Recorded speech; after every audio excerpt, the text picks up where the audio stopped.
Chers amis, bonjour, c'est toujours un plaisir que de vous retrouver, même si c'est une journée particulière. Et comment parler de Noël aujourd'hui, Noël qui vient de se passer? Et devant ce slogan étrange que nous avons vécu en France, « Sauvons Noël », je me suis posé la question, mais c'est pas Noël qui nous sauve, plutôt? Au travers de cette histoire pour les enfants, on voit bien que cet enfant, Noël, cette naissance, Noël, finalement, nous sauve. Mais je me pose quand même une question, parce que, au travers de ce psaume 91, magnifique psaume, que nous allons étudier d'un peu plus près, on voit bien que Dieu nous protège, nous est-il dit, et il est même employé le mot, dans ma traduction, d'épidémie. Dieu nous protège de l'épidémie. Or, nous sommes en plein Covid. Nous sommes en plein Covid et je dois dire que, pour la première fois, il y a un partage dans l'humanité d'une angoisse. Et cette angoisse que nous vivons tous, finalement, et qui s'adresse à toutes les populations, de manière assez étrange. Les personnes plus âgées, seniors, comme moi, j'assume. Voilà, nous savons que si nous sommes touchés par la Covid, j'ai aujourd'hui 25% de chances de quitter ce monde. Parce que je suis âgé, que je suis une personne à risque. Vous me direz, j'ai 75% de m'en tirer sans rien. Mais c'est quand même une certaine angoisse. Deuxième angoisse, pour les personnes qui sont en âge de travailler aujourd'hui, que sera demain? Et ce que l'on voit aujourd'hui, c'est que l'État est en train de dépenser des sommes folles, mais que vont devenir tous les gens qui sont dans la restauration, dans l'artistique, dans tout ce qui fait la vie courante? Que vont devenir les gens qui travaillent dans le tourisme? Nous sommes donc, voilà, des gens touchés. Je ne vous parle même pas des adolescents, des jeunes. Aujourd'hui, les services psychiatriques sont eux-mêmes dans l'angoisse. Le nombre de jeunes qui aujourd'hui ne voient rien comme avenir. Quel sera leur métier demain? Impossible de faire des stages, impossible de trouver du travail, impossible de rencontrer des jeunes. Or, c'est à cette époque-là que se construit sa propre personnalité. Angoisse des enfants. Je n'imaginais pas ça. Mes petits-enfants, alors je personnalise, mes petits-enfants craignent de me contaminer, et donc dites-vous que dans la tête de ces petits-enfants, ils ont le risque de tuer leurs grands-parents. Attendez, c'est fou. On est dans ce monde-là. Alors, il n'y a qu'un groupe de personnes qui va bien. Alors, j'ai appris ça hier de ma fille, qui est urgentiste, qui voit passer évidemment des gens du Covid, qui me disait les services pédiatriques sont vides. Pour les petits-enfants, il n'y a pas de bronchiolite, il n'y a pas de gastéro, parce que les parents font très attention, portent des masques, se lavent les mains, et donc ces services sont vides. Donc les petits-enfants profitent alors non pas de la Covid, mais de l'hygiène faite par les parents qui auraient dû depuis longtemps faire attention à ça. Et se pose la question pour nous, où est Dieu? Parce que finalement, tout ceci, les gens, voilà, est-ce qu'on va sauver Noël? Mais finalement, où est Dieu? Et nos frères et sœurs sont aussi touchés. Nous le vivons tous les jours. Des membres de cette communauté ou d'anciens membres de cette communauté ont été beaucoup touchés. Certains sont décédés. J'ai eu connaissance d'un jeune pasteur de 50 ans, adventiste espagnol, décédé de la Covid. Où était Dieu? Alors, pour ça, je vous propose de prendre 3 exemples bibliques et la réponse, je vous donne la réponse, mais il va falloir essayer de la trouver au travers de ces textes. La réponse, c'est Noël. La réponse de Dieu, c'est Noël. Alors, premier exemple, le psaume 91. On connaît ce psaume parce que il a été utilisé à un moment donné, psaume magnifique d'un Dieu qui protège, et à un moment donné, souvenez-vous, il est dit « Aucun malheur ne t'arrivera, aucun fléau n'approchera de ta tente, car je donnerai pour toi des ordres à ces messagers pour te garder de toutes tes voies ils te porteront sur leurs mains de peur que ton pied ne heurte une pierre. Vous vous souvenez de ce texte? Jésus est au désert, tenté par Satan. Et à ce moment-là, Satan lui inspire ou lui dit, on ne sait pas bien, ce texte. Donc, puisque c'est ça, puisque tu es le Messie, puisqu'il y a le psaume 91 qui s'adresse aux enfants de Dieu, tu vas aller en haut du temple, tu vas te jeter en bas, et pour bien montrer que tu es le Messie, pour bien te persuader que tu es le Messie, le psaume s'appliquera et tes anges se porteront sur les mains. Étrange que Satan utilise un texte biblique pour tenter Jésus. Vous connaissez la réponse de Jésus? Il ne remet pas en cause le texte. Mais il va dire, il ne faut pas provoquer Dieu. Or, en ce moment-là, tu provoques Dieu. Tu demandes à Dieu de te manifester par un miracle. Tu te mets à la place de Dieu. Et ça, il ne faut pas le faire. Si je veux l'appliquer au Covid, tenter Dieu serait de dire, de toute façon, grâce au psaume 91 qui me dit que je suis protégé de l'épidémie, je ne porte pas le masque.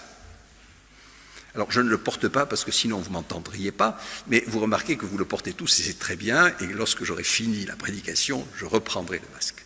Et vous faites les gestes barrières, et nous le faisons. Et si nous ne le faisons pas, en disant Dieu me protégera, et j'ai entendu des chrétiens dire ça, c'est un scandale, c'est provoquer Dieu. Et Dieu ne nous protégera pas. Dieu nous dit il y a des gestes barrières à faire pour ne pas, pour ne pas abîmer les autres et contaminer les autres. Deuxième texte que je vous proposerai au travers de ceci, donc, où est Dieu? Dieu n'est pas dans cette vie immédiate. Le deuxième texte ou thème que je vous proposerai, c'est celui de Job.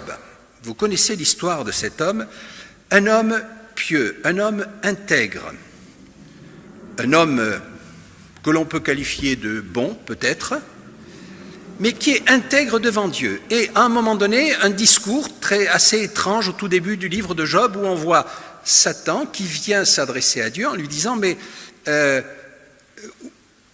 où est Dieu vis-à-vis de cet homme? Est-ce qu'il te sert par intérêt ? Ou plus exactement, es-tu sûr qu'il ne te sert pas par intérêt parce que tu l'as rendu riche? Effectivement, il est riche, il est honoré, il a de nombreux enfants, mais finalement, et il te sert, mais est-ce qu'il te sert par intérêt? Est-ce que c'est le véritable amour? Et du coup, Dieu va dire à Satan, eh bien, tu ne touches pas à sa vie, mais tu fais de lui ce que tu veux. Et Satan, en deux étapes, va à la fois le priver de ses enfants, de ses richesses et de sa santé. Et il va devenir pauvre comme Job, vous connaissez l'expression, pauvre et malade. Et là, Job se pose la question, où est Dieu? Où est Dieu? Parce que je n'ai rien fait de mal. Alors ses amis arrivent, des amis au début tout à fait extraordinaires. Ils ne disent rien pendant 7 jours. Franchement, c'est beau. Ils sont présents, ils accompagnent et ils ne disent rien face à la souffrance de Job. Mais le problème, c'est que quand ils prennent la parole, je vais faire simple, ils ont dans l'idée, et il faut faire attention parce que nous sommes souvent dans ce type de pensée, une sorte de contrat avec Dieu. Le contrat avec Dieu, c'est si j'observe les commandements, si je suis un homme intègre, si je suis un homme bon, je serai béni, donnant. Et donc si vous poursuivez ce raisonnement, et c'est ce qu'ils font, ils disent, puisque tu es malade et puisque tu as tout perdu, c'est que tu as péché, tu n'es plus béni par Dieu et tu as péché. Raisonnement logique, si vous partez dans l'idée qu'il y a un contrat avec Dieu, je te serai fidèle, et tu me protégeras de l'épidémie. Je vous signale qu'à la fin, Dieu va condamner ces hommes, ses amis, qui pourtant étaient de bons amis, mais qui avaient une notion de Dieu. Voilà, Dieu était obligé de les bénir tels qu'ils le ressentaient. Quelle a été la réponse de Dieu vis-à-vis de Job, qui lui posait la question, mais où es-tu? Qu'ai-je fait? Et je n'ai rien fait de mal, j'en suis certain, pourquoi fais-tu ça? Et cette question à Dieu, pourquoi le mal, pourquoi je souffre? Vous connaissez la réponse de Dieu? La réponse de Dieu paraît étrange, il dit, je la résume, où étais-tu quand je fondais la terre? Attendez, ça ne répond pas à la question quand même. Mais Dieu dit, c'est ma réponse.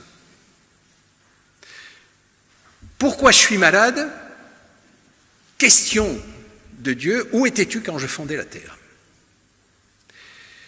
Et Job va avoir ce dialogue avec ce Dieu qui va lui dire, mais finalement, il y a des choses importantes que tu ne comprends pas. La première, c'est que tu n'as pas conscience de ce que je suis. C'est dans le livre de Job qu'on trouve cette parole, « Mes pensées, dit Dieu, ne sont pas vos pensées. » Et donc, ce que vous voyez, c'est le court terme. Et Job, à un moment donné, dira, « Je sais que mon Seigneur est vivant et qu'il se lèvera, le dernier, sur la terre. » Et donc, quelque part, il a une vision, il obtient cette vision d'un Dieu qui finalement a donné la vie et a fait cette grâce de la vie. Certes, la santé n'est plus là, certes, la souffrance est présente, mais Dieu est présent parce qu'il a, à un moment donné, donné la vie, donné la grâce, et qu'il sera le dernier sur la terre. On se rend compte que la réponse de Dieu, qui n'est pas directement la réponse à la question de où est Dieu dans la souffrance, c'est de dire mes pensées ne sont pas vos pensées, regardez plus loin, et finalement la réponse c'est Noël. Vous remarquerez qu'à la fin du livre de Job, il va dire « On m'avait parlé du Seigneur, maintenant je l'ai vu. » Il n'a pas vu le Seigneur. Mais dans sa compréhension, il est allé au-delà. Il a vu Noël. L'autre texte que je vous propose se trouve dans Ésaïe. Alors lui est relié plus à Noël. Pareil, nous sommes 600 ans avant Jésus-Christ. Celui qui écrit ce texte est dans une situation difficile. Le peuple est dans une situation difficile. Je lis au chapitre 8 d'Ésaïe. C'est au verset, Ésaïe au chapitre 8, le verset 21. Commençons au verset 19, parce que vous connaissez bien ces textes, mais replaçons-les dans le contexte. Donc le peuple souffre, le peuple a faim, le peuple maudit son roi et son Dieu. Il me semble que c'est un peu ce qui se passe en ce moment. On maudit les dirigeants, on maudit Dieu à cause de cette pandémie. J'exagère un peu, mais je vous amène... Et nous sommes dans une situation similaire. Verset 19, Ésaïe chapitre 8, verset 19, « Si l'on vous dit, consultez les spirites et les médiums qui chuchotent et murmurent, un peuple ne consulte-t-il pas ses dieux? Ne s'adresse-t-on pas aux morts pour les vivants ?» C'est une interrogation très négative. Et la réponse est à la loi et au témoignage. Si on ne parle pas ainsi, il n'y aura pas d'aurore pour le peuple. Ce texte nous est très connu. À la loi et au témoignage. Revenons à la loi, dit Ésaïe à ce peuple. Il traversera le pays accablé et affamé, et quand il aura faim, il s'irritera, maudira son roi et son Dieu, et se tournera vers le haut, puis il regardera vers la terre. Ce sera la détresse, l'obscurité et de sombres angoisses. Il sera repoussé dans d'épaisses ténèbres. Voilà la situation. Et le peuple invoque Dieu, va invoquer la loi. Et la réponse est la suivante. On trouve ça au chapitre 9, au verset 1er. Le peuple qui marche dans les ténèbres a vu une grande lumière. Sur ceux qui habitent le pays de l'ombre de la mort, une lumière a brillé. Vous voyez arriver la ressemblance avec ce que nous avons lu pour l'histoire aux enfants? Tu as rendu la nation nombreuse, tu l'as comblée de joie, ils se réjouissent devant toi, et la joie des moissons, et l'allégresse qui règne en partage du butin. Car le joug qui pesait sur elle, la trique qui frappait son dos, le bâton de son oppresseur, tu les as brisés comme au jour de Madian. Toutes les bottes qui piétinaient dans la bataille et tous les manteaux roulés dans le sang seront livrés aux flammes pour être dévorés par le feu. C'est la fin de la guerre. Car, et ce texte nous est connu, c'est Noël. Car un enfant nous est né, un fils nous a été donné, et la souveraineté sur son épaule, on l'appellera du nom de conseiller étonnant, Dieu héros, Père éternel, Prince de paix. Étendre la souveraineté, accorder une paix sans fin au trône de David et à son royaume, l'affermir et le soutenir par l'équité et par la justice, dès maintenant et pour toujours, voilà ce que fera la passion jalouse du Seigneur des armées. 600 ans avant Jésus-Christ, le peuple souffre, le peuple appelle à un salut, et la réponse de Dieu, c'est, dans 600 ans, enfin, ce n'est pas dit dans le texte, un enfant viendra. Attendez, ce n'est pas la question, normalement. La question, c'est maintenant le peuple souffre. Et voyez la réponse de Dieu. La réponse de Dieu va au-delà du temps, en disant, attendez, l'essentiel. Alors certes, la souffrance, c'est difficile, mais l'essentiel, c'est finalement le salut. C'est cet enfant qui va nous sauver. C'est la naissance de cet enfant. C'est Dieu incarné qui va nous sauver. Et qui va nous sauver de quoi? Du péché, de la mort et de la mort éternelle. Alors certes, nous allons souffrir. Pendant ces 600 ans, le peuple a souffert. Mais Dieu lui donne l'espérance. Et quand nous regardons ce texte, on se rend compte que la prophétie ne s'est pas totalement accomplie. Enfin, pas totalement accomplie. Jésus dira à un moment donné, dans son ministère, j'ai vaincu le monde. Or, je vous rappelle que quelques jours après, il va être crucifié. Et donc là encore, la promesse, c'est Jésus incarné, c'est Jésus qui, avec son message, qui est crucifié, mais qui a vaincu le monde. Et il est mort. Et donc, l'accomplissement complet de cette prophétie, nous l'attendons, c'est l'eschatologie, c'est le deuxième retour du Christ. Mais en attendant, Jésus est venu, Noël a été présent, et remarquez quelle est la particularité. On l'appelle de conseiller étonnant. Franchement, quand j'écoute ça, des conseillers, on en voit tout le temps à la télévision, aujourd'hui. On en entend. Ils sont tous différents les uns des autres, avec des conseils différents. Les malheureux ne savent pas, je ne dis pas qu'ils sont... Si, il y a des complotistes, hein, soyons clairs. Et lui, il est un conseiller étonnant. C'est-à-dire que c'est un conseiller sage qui va nous dire la vérité, qui va nous aider à cheminer dans ce dédale d'informations contradictoires dans lequel nous vivons, et je parle du Covid. On l'appelle donc de conseiller étonnant, Dieu héros, Dieu fort. C'est un Dieu puissant.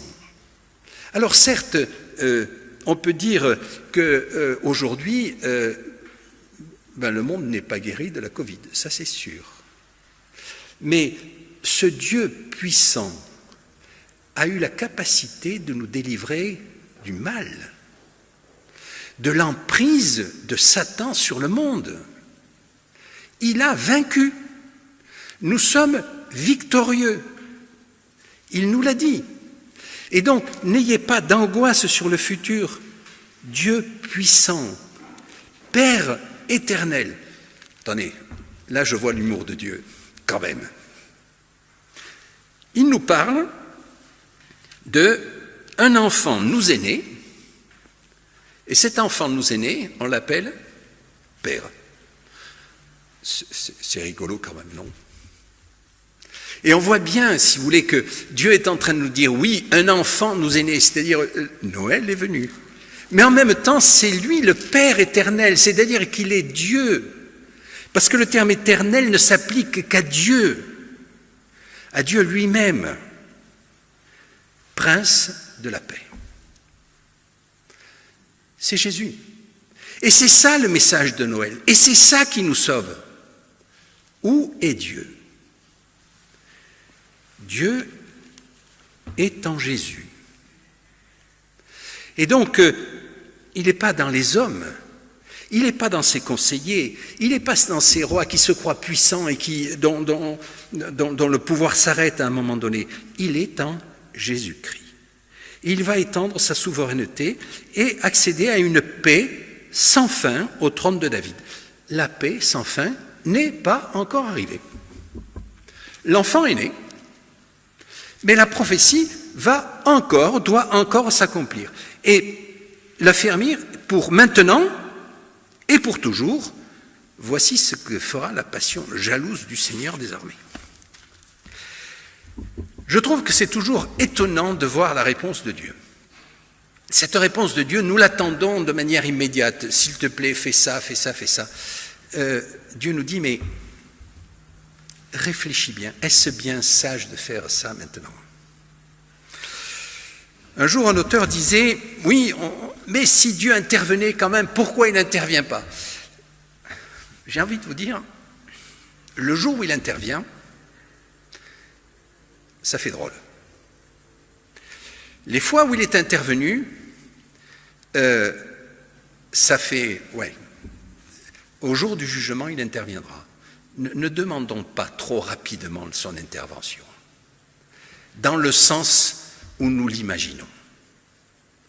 Laissons agir la patience de Dieu, son amour pour les hommes. Dieu nous dit, j'ai une passion jalouse pour vous tous, maintenant, dans cette période de Covid. Alors vous allez me dire, oui, mais aujourd'hui, est-ce que je vois Dieu? Est-ce que je vois l'esprit de Noël? Eh bien, je voudrais vous dire que cette semaine, je crois que je peux le dire, j'ai vu l'esprit de Noël habiter notre communauté.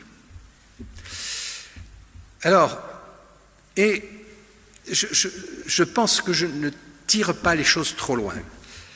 Première des choses, le sabbat, la semaine dernière, l'après-midi, il y a eu un concert ici. L'origine de ce concert était prévue depuis longtemps, mais il se trouve que l'équipe, et on le comprend bien, n'avait pas pu répéter, c'était difficile, l'église devait être vide, donc vouloir chanter ici était quelque chose, et je le comprends, difficile. Le groupe Crescendo a quand même décidé de venir. Ils sont venus. Ils ont chanté des chants de Noël. Il y avait un seul spectateur, un concert privé, le présentateur, le pasteur. très ému de ça. Je dois vous dire que ça fait partie des plus beaux concerts, peut-être le plus beau que j'ai jamais entendu. Personne, pas d'applaudissements, mais des chanteurs qui s'étaient préparés, qui étaient venus avec leurs costumes, leurs habits, comme pour un véritable concert, et qui nous ont offert ça. Et ils ont chanté Noël, ils ont chanté la grâce de Noël, le don de Noël, le don que Dieu a fait à Noël, qu'il a fait à Noël. Je ne parle pas de la date, c'est l'événement Noël, c'est l'incarnation de Dieu qui est venue sur la terre. Ils ont chanté ça. J'ai été très ému, comme rarement je peux l'être avec un concert. Et je crois que mon cœur a été touché, et j'ai vu là l'esprit de Noël. Ils ont eu 2000 spectateurs sur Internet. 2000. Je ne sais pas s'ils en ont déjà eu autant, mais ça a été écouté et réécouté. L'esprit de Noël est passé ce jour-là. Deuxième temps, ce même après-midi, un peu avant, les jeunes nous ont préparé un jeu, parce que habituellement, à Noël, voilà, les jeunes présentent quelque chose. Et donc, ils ont demandé à l'église de participer, c'était un quiz, et le thème était « Où est l'esprit de Noël ?» Tiens. Et ces jeunes ados nous ont amenés en nous faisant découvrir l'esprit de Noël, notre communauté, ce qu'elle était, les inscriptions qui sont dedans. Et il y avait une énigme à découvrir. Et l'énigme, tenez-vous bien, était la suivante. Où est passé l'esprit de Noël? Et la réponse, l'esprit de Noël est en nous.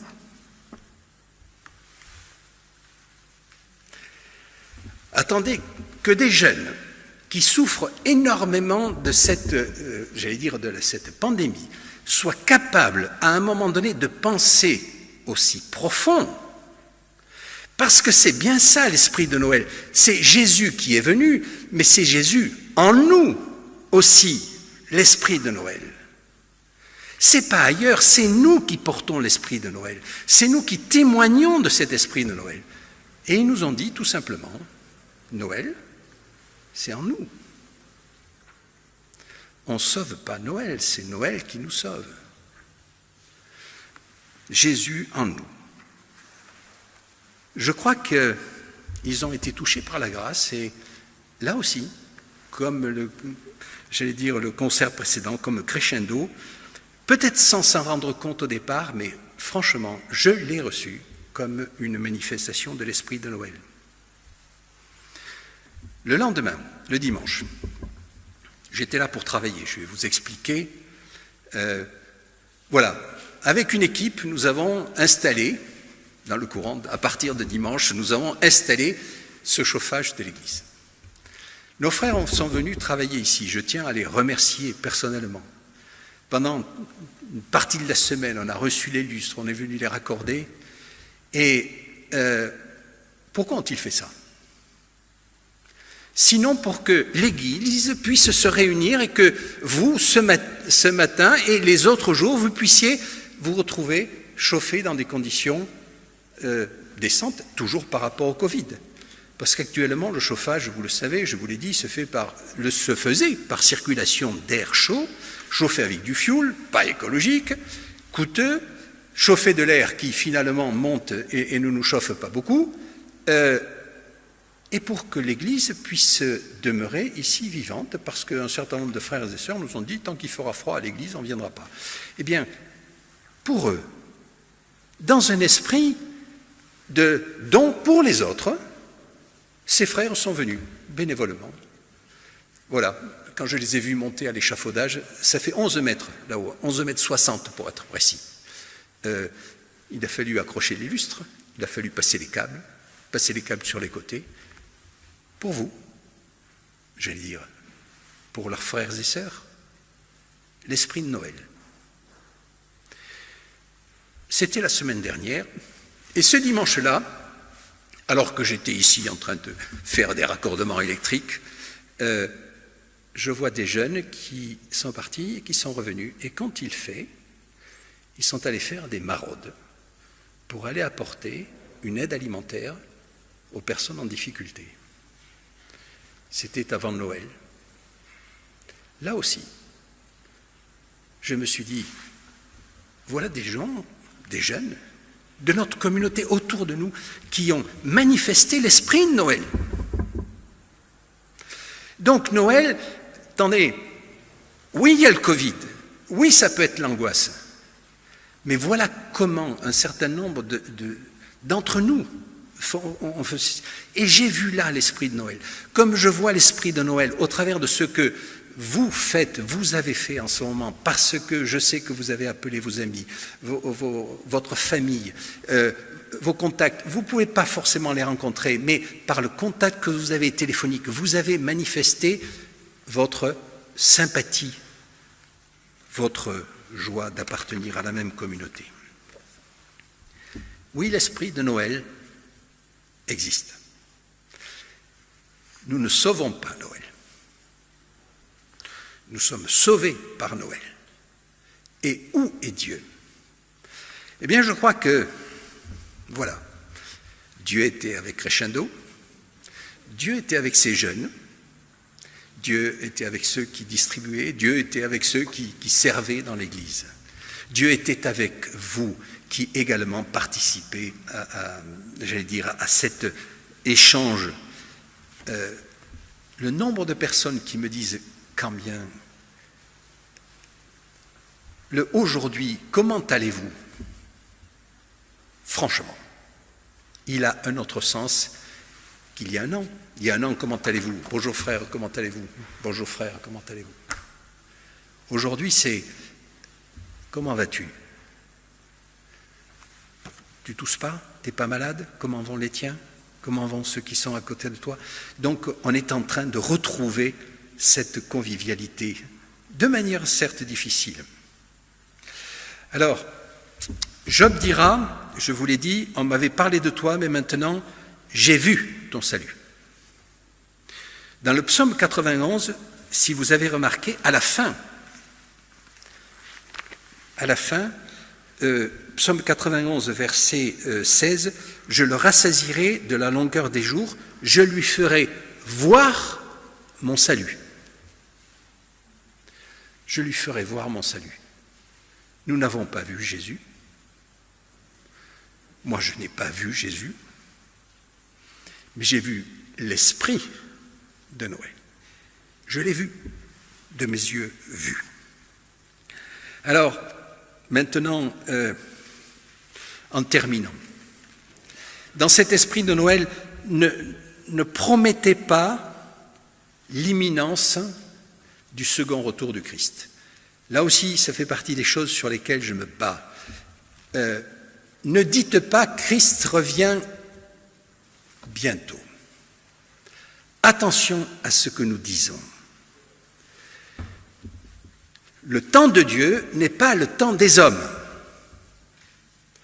Ça fait 2000 ans que les disciples attendent le retour du Christ. Et on peut l'attendre encore 1000 ans. Ce n'est pas notre problème. Notre problème, c'est le temps des hommes. Christ revient maintenant, mais il revient en nous. Oui, Christ revient bientôt, mais il revient bientôt, j'allais dire non, c'est pas qu'il revient bientôt, il revient maintenant dans nos cœurs. Un jour, il reviendra de manière eschatologique. Mais j'ai envie de dire, c'est pas notre problème, c'est le sien. Et quand il reviendra, ce sera le bon moment qu'il revienne. Mais pour l'instant, il nous dit, je veux revenir dans nos cœurs aujourd'hui. Pourquoi je vous dis ça? Un membre de ma famille, malheureusement, est aujourd'hui en train de partir. Il est proche. Il a attendu toute sa vie le retour du Christ. Et je crois qu'aujourd'hui, dans sa détresse, il sait, nous savons qu'il a Jésus dans son cœur. Et qu'aujourd'hui, je crois vraiment qu'il est en train de partir en paix. Il sait qu'il reverra un jour son Seigneur. Mais pour l'instant, il a Jésus dans son cœur. Alors c'est dur, c'est sûr. Comment le vivra-t-il? Jésus est présent. Ne promettez pas la guérison physique. Des gens ont le Covid, ont été malades du Covid. Nous prions pour eux et nous avons raison de le faire. Mais Dieu décidera ce qui est bon pour eux. La seule chose que nous pouvons promettre, c'est la guérison spirituelle. C'est Noël. Conseiller, Dieu puissant, Père éternel. Oui, ça, c'est une certitude. Vous savez, Job, il est mort de nouveau. Ésaïe, il est mort. Lazare, ressuscité, est mort de nouveau. Mais par contre, ils avaient l'espérance, cette espérance de Dieu qui nous dit « Je suis la résurrection et la vie ».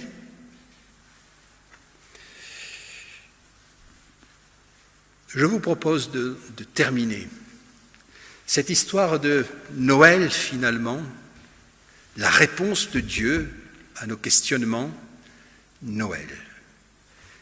Et vous comprenez bien que la réponse va être une réponse spirituelle. Où est Dieu? Dieu est en Jésus-Christ. Dieu est en nous, veut être en nous, et veut nous accompagner dans cette période de souffrance. Et cette période va certainement continuer, mais Dieu va nous donner la force, et nous prêt à nous donner la force de vivre avec ça. Et surtout, de partager. Vous rendez-vous compte que nous avons, nous, une espérance. Mettez-vous à la place de ceux qui n'ont pas d'espérance.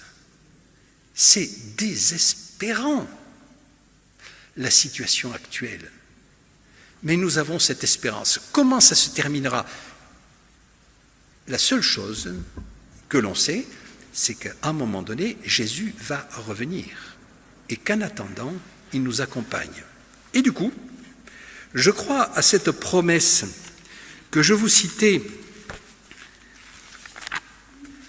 samedi dernier, que nous trouvons dans Jérémie. C'est Jérémie au chapitre 23, pardon, Jérémie chapitre 29 et le verset 11, qui nous dit la chose suivante.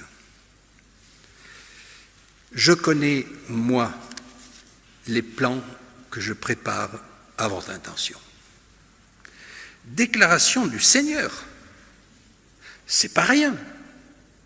Non pas des plans de malheur, mais des plans de paix, afin que vous donniez un avenir et un espoir. Alors vous m'invoquerez et vous pourrez partir, vous me prierez et je vous entendrai. Dieu a pour chacun d'entre nous, malgré la pandémie du Covid, des plans de bonheur, des plans de paix, bonheur spirituel, paix spirituelle. Si ça peut s'accompagner d'autres éléments, pourquoi pas, ce sera un plus. N'oublions jamais ça. C'est ça, la réponse de Dieu. Où est Dieu? Il nous dit, j'ai des plans de paix pour toi et des plans de bonheur. Que ceci anime notre réflexion dans cette fin d'année et puis peut-être pour le début d'année prochaine. Mes vœux nous accompagnent et vous accompagnent dans ce sens. Bon sabbat.